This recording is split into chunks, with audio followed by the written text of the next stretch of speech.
The screaming started an hour after midnight, and it carried across the paddies from a tree line where no American patrol moved after dark. The fall of 1966, Hill 55, southwest of Da Nang, Marines on the listening posts outside the wire lay flat in the grass and had to listen because the voice was American and it did not stop. It rose, went silent, and started again hour after hour, close enough that men inside the perimeter stood at the wire with their weapons and begged their officers for permission to go out after him. The answer was no. The answer had to be no. A rescue party stumbling through that darkness onto ground prepared in advance was exactly what the woman in the tree line had built the night to produce. The Marines on Hill 55 never saw her face. No American ever learned her name. They knew her by her work, and they gave her a name that said what they thought of it. They called her the Apache. An hour before first light, the voice stopped. What came out of that tree line at dawn is the reason this story exists. And it is the reason a quiet Marine sniper named Carlos Hathcock was handed one mission: find her and end her. Start with the ground, because she chose it. Hill 55 was a regimental combat base southwest of Da Nang, a low rise of red dirt surrounded on every side by paddies, dikes, and tree lines. In daylight, the Marines owned it. After dark, the ground beyond the wire belonged to the Viet Cong. And in 1966, one of the units working that ground was a platoon the intelligence reports could never quite pin down. It sniped at the hill. It mined the trails the water carriers used. It moved at night and was farmers by morning. And in the accounts the Marines of that year gave, it was commanded by a woman. No confirmed photograph of her exists. No document carries her name. Her platoon took prisoners when it could get them. An interrogation was the stated purpose, but the interrogations happened within earshot of the hill on purpose, and the men on the listening posts were the intended audience. That was the method the nickname answered. The night this story opened on is the one that survives in the most detail, and the account comes from Hathcock himself through Charles Henderson, the Marine officer who later wrote his biography. That fall, her platoon took a young Marine alive. They kept him in the tree line, and she worked on him through the night. The full details are in Henderson's book, and they do not need repeating here item by item. It is enough to say that she tortured him for hours and that she chose a spot where his own people could hear it happening because the listening was the weapon. At first light, she let him go. He came out of the tree line alone and walked toward the wire, and the men watching through binoculars could see, long before he reached them, what had been done to him. He made it to the wire. Corpsmen reached him in minutes. Minutes were not enough. By that fall, Carlos Hathcock was already a story that traveled. He had grown up poor in Arkansas, hunting to feed the family table. And in 1965, the year before he shipped out, he won the Wimbledon Cup, the National 1,000-Yard Shooting Championship.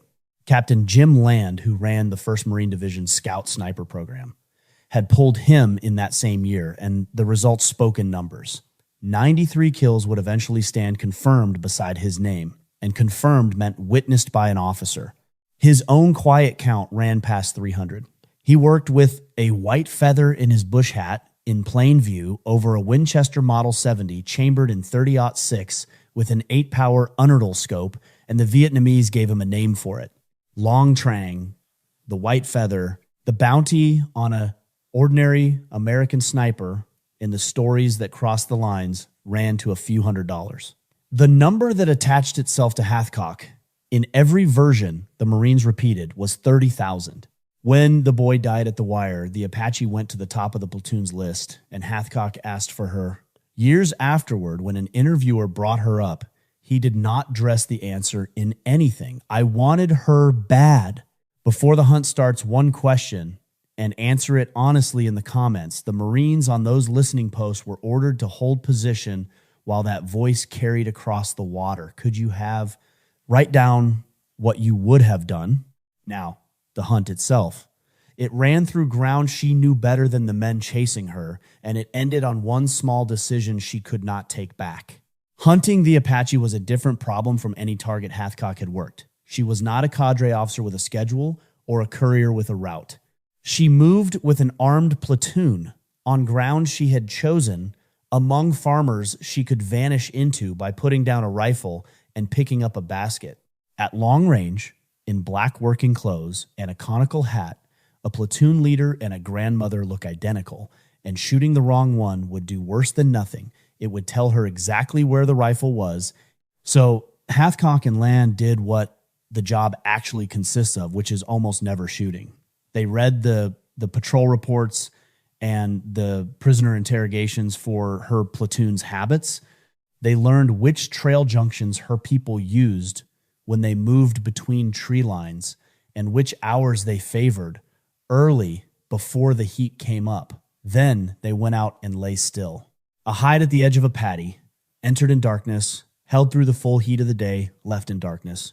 Faces painted, the rifle wrapped against shine. Water rationed by the mouthful, insects endured without moving. Glassed the tree line. Logged the movement. Nothing. Out again days later. Nothing. More than once they watched files of armed figures cross the far dikes and let them walk, because certainty was the entire mission, and a guess would burn it, and her people were hunting too.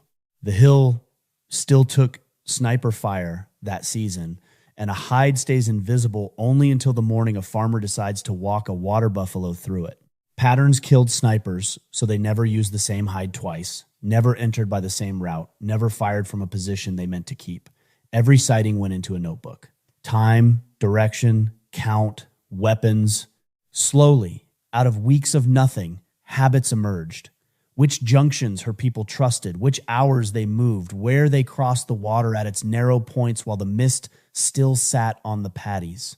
Then a report came in that was worth the soaking. Her platoon was expected to move past a trail junction below the hill early before the heat. Hathcock and Land went in the night before, put themselves in the grass at the edge of the water, and waited for the tree line to open.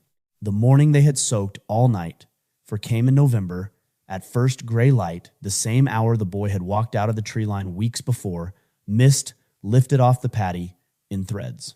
Somewhere behind them the hill was waking, generators and metal sounds, ordinary morning noise that did not carry across the water.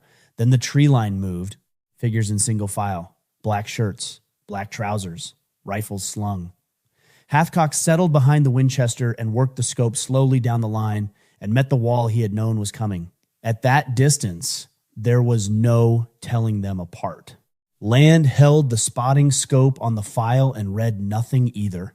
Fire on a guess and drop an ordinary rifleman, and the Apache would be a mile away by nightfall, warned forever. Then the file stopped. One figure stepped off the trail into the grass and squatted. The others stood where they were and looked away down the trail, waiting. That was the whole identification. Hathcock's own account gives it exactly that plainly. The men stayed on their feet. She did not.